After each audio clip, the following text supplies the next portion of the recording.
Napanood niyo na siguro o narinig no, yung kumakalat na video ni Zaldico na kung saan inimplicate niya no, ang Pangulo at ang dating House Speaker si Martin Romualdez patungkol sa anomalya no, sa flood control projects. Well, ako hindi ko binoto si BBM. Okay? That's for one. At hindi ako, mas naniniwala ako no, sa good governance ng kanyang kalaban noon. Pero sa puntong ito, hindi ako basta-basta naniniwala sa kanyang expose no, na ganito. For 4 reasons. Okay? Unang-una, yung mga kumpanya no, ni Zaldico at ang kanyang tied up no, sa mga infrastructures and flood control projects ay nangyari yan simula pa nung nakaraang administrasyon. Pangalawa, si BBM mismo ang nagsiwalat okay, nung nakaraang SONA at tinawag niya nga na sinabi niya nga mahiya naman kayo.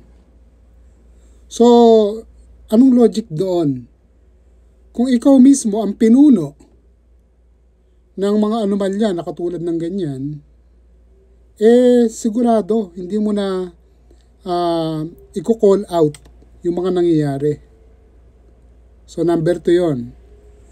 Number 3, sino ba ang composition ng small group BICAM? O sino ba yung nakakaalam no, ng mga insertions na ganito? Walang iba kundi si Zaldico at si Escudero. Dalawa lang sila. So hindi nakialam dyan ang Pangulo at hindi nakialam dyan ang dating House Speaker.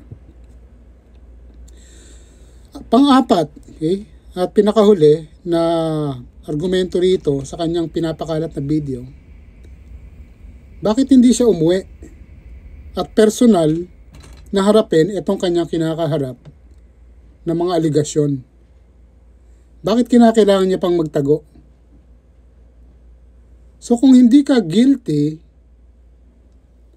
sabihin mo na guilty ka no, at inimplicate mo sila, dapat umuwi ka sa Pilipinas, harapin mo at ipahayag mo ng personal ang iyong saloobin at nalalaman. Nang sa ganon, makuhaan ka ng ebidensya, tangible evidence na kailangan para nang sa ganun mas paniwalaan ka ng taong bayan.